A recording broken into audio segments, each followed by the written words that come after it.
Morning friends, आपका स्वागत है यूरेका पे। आज हम NCERT सीरीज के दूसरी वीडियो में क्लास 12th के राजनीति विज्ञान की पुस्तक के चैप्टर 1 के सेकंड पार्ट का अध्ययन करेंगे। इस चैप्टर का नाम दो ध्रुवीयता का अंत है। कल हमने इसके फर्स्ट पार्ट में दो ध्रुवीयता के आरंभ के बारे में हमने समझा, साथ ही साथ बर्लिन की दीवार का विध्वंस और इसका क्या विश्व पटल पर परिणाम रहा, इन चीज़ों के बारे में हमने समझा।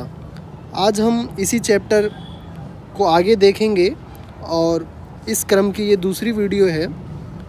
इस वीडियो में हम मुख्य रूप से 4 चीज़ों को कवर करेंगे, जिसमें USSR की स्थापना, सोवियत प्रणाली एवं उसकी विशेषताएं, सोवियत प्रणाली की विघटन और साथ ही साथ मिखाइल गोर्बाचेव की नीति। मिखाइल गोर्बाचेव की नीति सोवियत प्रणाली के विघटन के कारणों में एक महत्वपूर्ण कारण था। इसके बारे में मैंने विस्तृत चर्चा किया हुआ है, जिसको अभी हम देखेंगे नीचे की स्लाइड में। आपको मैं बताऊं कि ये कोर्स पूर्णतः NCERT आधारित है। आप अगर इसे फॉलो करते हैं, खास करके 12th बोर्ड के बच्चों के लिए ये बहुत ही लाभदायक साबित होगा। अगर आप CUET की तैयारी करते हैं तो आपके लिए भी बहुत अच्छा होगा, या फिर आप अगर किसी अदर गवर्नमेंट एग्ज़ाम की तैयारी करते हैं तो आपके लिए अवश्य ही महत्वपूर्ण साबित होगा। आप इसका फ़ायदा उठा सकते हैं। ये फ्री ऑफ कोर्स यूट्यूब पे मैं अवेलेबल करवा रहा हूँ आप लोगों के लिए। तो चलिए दोस्तों, हम आज आरंभ करते हैं। जो पहला टॉपिक है आज का, वो है सोवियत व्यवस्था की स्थापना। तो सोवियत व्यवस्था की स्थापना के बारे में हम देखते हैं कि जो समाजवादी सोवियत गणराज्य, जिसे USSR कहा जाता है, 1917 में रूस में हुई रूसी क्रांति, जिसे हम फरवरी क्रांति और अक्टूबर क्रांति के नाम से भी जानते हैं, इसके फलस्वरूप स्थापित हुई। अब हम देखते हैं कि रूसी क्रांति का क्या मुख्य कारण था। इसके निम्न कारण हैं, जिनमें सर्वप्रथम हम देखेंगे कि रूस में जार निकोलस द्वितीय का शासन था। निकोलस एक निरंकुश राजा था। जनता पर भारी कर लगाया गया था तथा जनता गरीब होती जा रही थी। किसान और मजदूर का शोषण बढ़ गया था और साथ ही साथ द्वितीय विश्व युद्ध में रूस की हार हुई थी, जिससे जनता और अधिक परेशान हो गई थी। इन सभी कारणों की वजह से रूसी क्रांति हुआ और इसका परिणाम ये निकला कि निकोलस द्वितीय का शासन खत्म हुआ और वहाँ पे साम्यवादी व्यवस्था का स्थापना हुआ, जो 15 गणराज्यों ने मिलकर के किया। अब हम देखेंगे कि किन देशों ने मिलकर के सोवियत प्रणाली की स्थापना की। सोवियत संघ में कुल 15 देश शामिल थे। इन सभी को मिलाकर के सोवियत संघ या USSR कहलाते हैं ये सारे देश। रूस के अलावा इसमें जो देश शामिल थे, इनमें अधिकतर पूर्वी यूरोप के देश थे, जो द्वितीय विश्व युद्ध के बाद रूस के सहायता से आज़ाद हुए थे। रूस ने इन्हें वहाँ पे तानाशाही शासन से निजात पाने में मदद किया था। इसलिए बाद के वर्षों में ये रूस के नेतृत्व में सोवियत संघ की स्थापना करते हैं ये सारे देश मिल कर के। यहाँ पे एक ध्यान देने योग्य बात है कि एक शब्द का प्रयोग होता है वैश्विक राजनीति में। द्वितीय विश्व युद्ध के बाद आज़ाद हुए पूर्वी यूरोप के देशों को विश्व राजनीति में दूसरी दुनिया का देश कहा जाता है। आगे हम देखते हैं कि सोवियत प्रणाली की मुख्य विशेषता क्या थी। ये क्वेश्चन 12th बोर्ड वालों के लिए बहुत ही इम्पोर्टेंट है। हर साल यहाँ से इस टॉपिक से क्वेश्चन ज़रूर बनते हैं। और साथ ही साथ आप अगर किसी सिविल सर्विसेज एग्ज़ाम की तैयारी कर रहे हैं, स्टेट PCS की तैयारी कर रहे हैं, तो आपके लिए भी ये महत्वपूर्ण साबित हो सकता है। तो हम कोशिश करेंगे कि इन चीज़ों को बेहतर तरीके से समझें, जिससे कि आपकी समझदारी डेवलप हो और इन चीज़ों को आप अगर आगे विस्तृत रूप में पढ़ते हैं हायर एजुकेशन में, तो आपको और ज़्यादा समझने में आसानी होगी। तो सोवियत प्रणाली की जो विशेषता है इसके बारे में हम बारी बारी से जानेंगे, जिसमें जो पहली विशेषता है राज्य नियंत्रण वाली अर्थव्यवस्था थी। वहाँ पे सभी कारखाने, उद्योग, बैंक और कृषि भूमि राज्य के स्वामित्व में थे। उत्पादन का उद्देश्य जनता की आवश्यकताओं की पूर्ति था। अमेरिका को छोड़ दे तो विश्व के अन्य देशों से मजबूत अर्थव्यवस्था थी यूएसएसआर की। उन्नत घरेलू उपभोक्ता उद्योग था वहाँ पे। कहा जाता है कि पिन से लेकर के कार तक का निर्माण यूएसएसआर में किया जाता था। द्वितीय विश्व युद्ध के बाद में जो विश्व पटल पे दो महाशक्ति का उदय हुआ, इसमें से एक तरफ यूएसएसआर था और दूसरी तरफ यूएसए था। हमने इन चीज़ों के बारे में अपने लास्ट वीडियो में हम समझ चुके हैं कि किस प्रकार से दो ध्रुवीयता का आरंभ होता है। तो सोवियत प्रणाली की विशेषता के क्रम में जो इसकी दूसरी विशेषता थी वो योजनाबद्ध अर्थव्यवस्था थी। यहाँ पे भारत सरकार के द्वारा जो पंचवर्षीय योजना यहाँ पे चलाया गया वो भी हमने यहीं से अडॉप्ट किया था।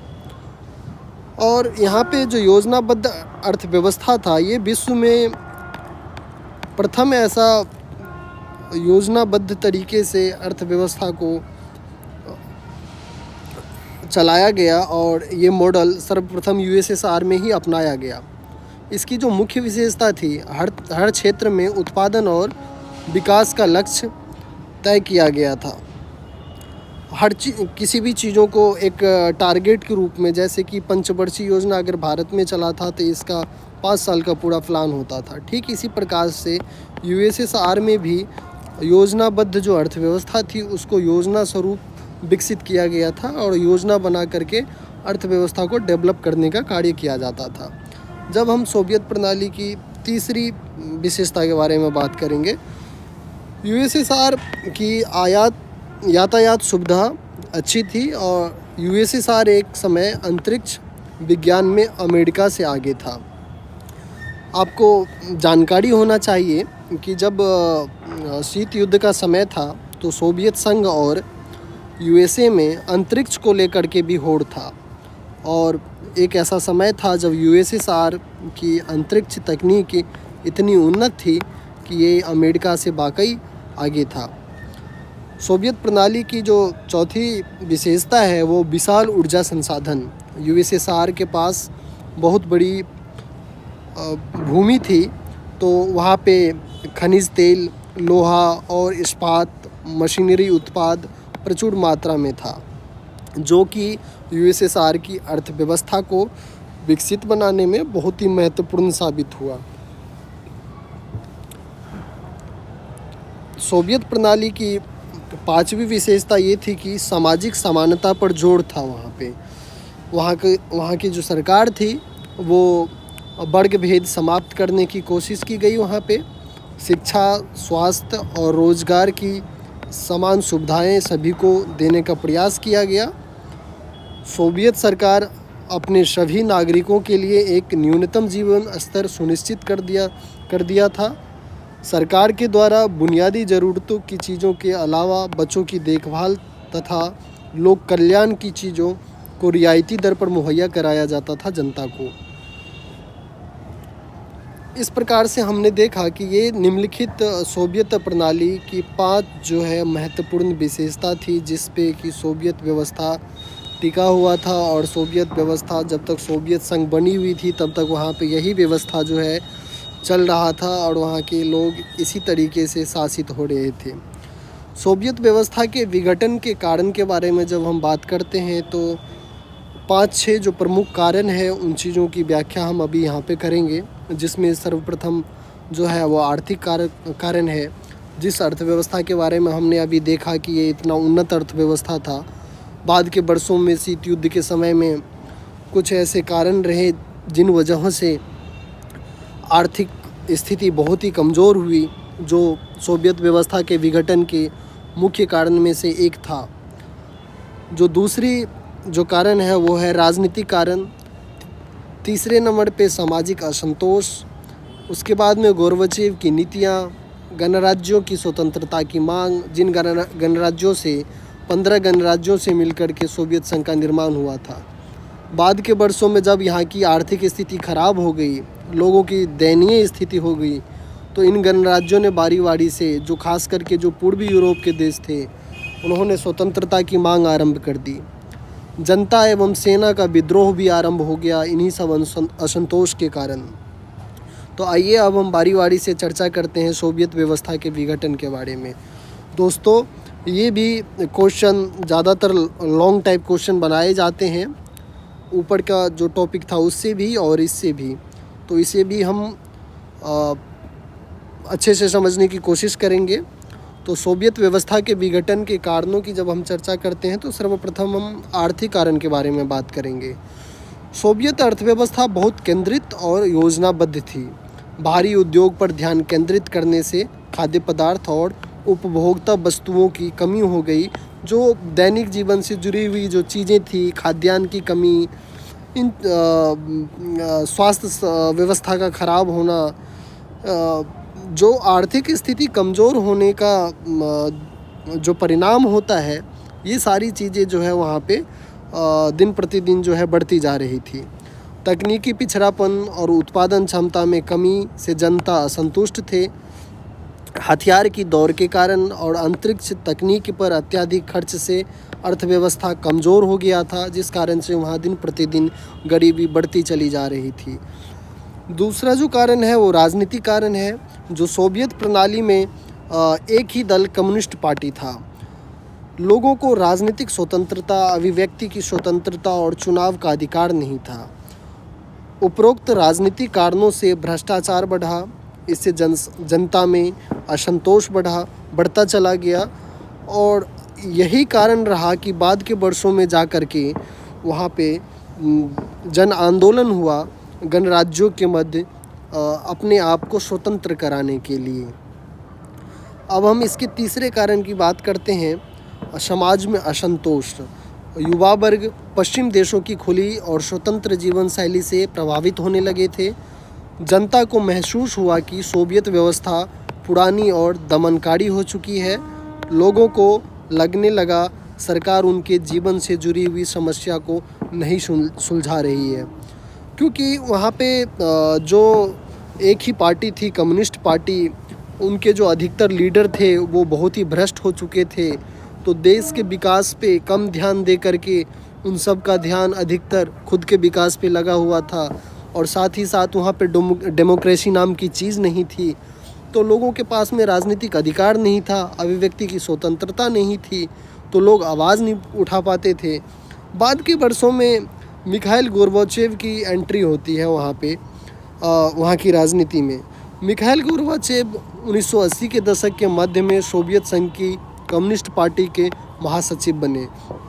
इस समय पश्चिम देशों में सूचना और प्रौद्योगिकी के क्षेत्र में क्रांति हो रही थी। वहीं दूसरी ओर सोवियत संघ कमज़ोर पड़ती जा रही थी। लोगों में गरीबी और असंतोष बढ़ता जा रहा था। तो इन वजहों से गोर्बाचेव ने दो नीति अपनाया। इसके पीछे दो मुख्य कारण था। एक था पश्चिम के देशों के साथ संबंध को सामान्य बनाना, और दूसरा कारण था सोवियत संघ को लोकतांत्रिक रूप देना और वहाँ सुधार करना, क्योंकि सोवियत संघ में एक दलीय व्यवस्था थी और लोकतांत्रिक व्यवस्था वहाँ पे थी नहीं। तो गोर्बाचेव मुख्य रूप से इन दोनों कारणों की वजह से उन्होंने सुधारवादी नीति लाए। और गोर्बाचेव की जो प्रमुख नीति था वो दो मुख्य नीति को उन्होंने अपनाया, जिसे पेरेस्ट्रोइका और ग्लासनोस्त के नाम से जानते हैं।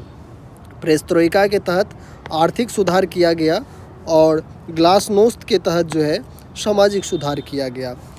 पेरेस्ट्रोइका के तहत जो है यूएसएसआर की आर्थिक संरचना में सुधार किया गया।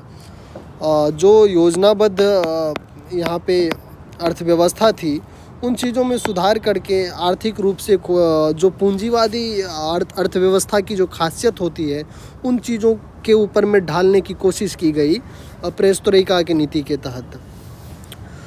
उसके बाद में जब हम देखते हैं सामाजिक एवं राजनीतिक सुधार जो गोर्बाचेव के द्वारा आरंभ किया गया, इसमें सामाजिक खुलापन और अभिव्यक्ति की आज़ादी जो है लोगों को प्रदान किया गया।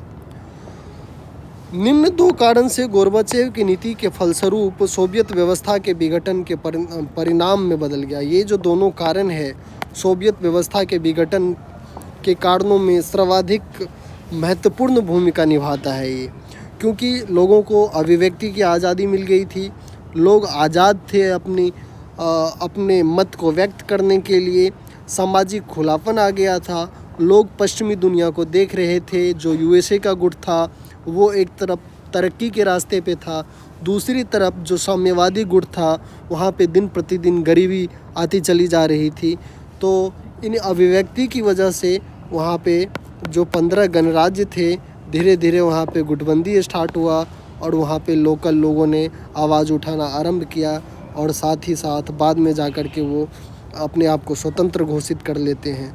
गणराज्यों की स्वतंत्रता की मांग, ये 5th कारण है इसका। यूएसएसआर में 15 गणराज्य थे। अभिव्यक्ति की स्वतंत्रता मिलने के बाद ये सभी स्वतंत्रता की मांग करने लगे थे, जिसमें बाल्टिक देश जो एस्टोनिया, लातविया, लिथुआनिया ने सबसे पहले अलग होने की घोषणा की थी। आप यहाँ पे देख सकते हैं जो पूर्वी यूरोप के देश है, इन लोगों ने सबसे पहले जो है अपने आप को स्वतंत्र करने की घोषणा की थी। छठे नंबर का जो कारण है वो जनता और सेना का जो विद्रोह है। कई बार कम्युनिस्ट पार्टी के पुराने नेता और सेना ने सत्ता वापस पाने की कोशिश की। 1991 में एक तख्तापलट हुआ। इसके विरोध में बोरिस येल्त्सिन ने महत्वपूर्ण भूमिका निभाया तथा नायक बनकर उभरा और रूसी गणराज्य में चुनाव जीता। इसके बाद केंद्रीकृत नियंत्रण को मानने से इन्होंने इनकार कर दिया और बाद में जाकर के 1991 में सोवियत संघ का विघटन हो जाता है और रूस जो है सोवियत संघ के उत्तराधिकारी के रूप में स्थापित होता है विश्व पटल पर। अब हम इसके निष्कर्ष को देखते हैं। द्वितीय विश्व युद्ध के बाद दुनिया की 2 महाशक्ति में से एक यूएसएसआर दुनिया पर वर्चस्व स्थापित करने की अमेरिकी प्रतिस्पर्धा में खुद के एकजुटता को संभाल नहीं पाया और 1991 में उपरोक्त कारणों की वजह से, जिन कारण के बारे में जो हमने 6 कारणों की चर्चा हमने किया है ऊपर, उपरोक्त कारणों की वजह से यूएसएसआर का विघटन हो गया। विघटन के फलस्वरूप नए राज्यों का उदय हुआ तथा रूस यूएसएसआर के उत्तराधिकारी के रूप में स्थापित हुआ। और वर्तमान समय से अगर आप इस चीज़ को रिलेट करेंगे तो आप अभी भी देख सकते हैं कि यूएसए और जो यूएसएसआर का उत्तराधिकारी जो रूस है, इन दोनों में आज भी एक तरीके से प्रतिस्पर्धी माहौल बना हुआ रहता है। लेकिन वैश्विक परिस्थिति अब शीत युद्ध से कई अधिक जो है बदल चुका है, क्योंकि विश्व पटल पर आज वर्तमान समय में कई चीन, भारत जैसे कई देश जो है उभर करके आ चुके हैं, जो कि आगे आने वाले समय में और भी विकसित हो जाएगा ये सारे देश। और अवश्य ही विश्व में जो एक समय था जो 2 ध्रुवीयता का समय था और ये अब मल्टी पोलर वर्ल्ड की तरफ जो है दुनिया आज की डेट में स्थापित हो चुकी है। तो यहीं पे आज हम इसको ख़त्म करते हैं और आगे आने वाले वीडियो में हम जो हमारा पार्ट 3 होगा, इसमें इस चैप्टर को हम ख़त्म कर लेंगे, जिसमें हम 3 मुख्य टॉपिक को कवर करेंगे। यूएसएसआर के विघटन का क्या परिणाम हुआ विश्व पटल पर, इसको हम समझने की कोशिश करेंगे। साथ ही साथ वहाँ पे अर्थव्यवस्था में बदलाव को लेकर के एक शॉक थेरेपी सिद्धांत को अपनाया गया था, इसके परिणाम के बारे में हम जानेंगे और पूर्व साम्यवादी देश और भारत के संबंध के ऊपर में प्रकाश डालेंगे। आप सबने इसे देखा, इसके लिए बहुत बहुत धन्यवाद। आपसे आग्रह है कि अगर आपको ये सीरीज़ पसंद आ रहा है तो कृपया इसे आप दूसरों के साथ भी शेयर करें और वीडियो में लास्ट तक बने रहें और वीडियो को संपूर्ण देखें। धन्यवाद।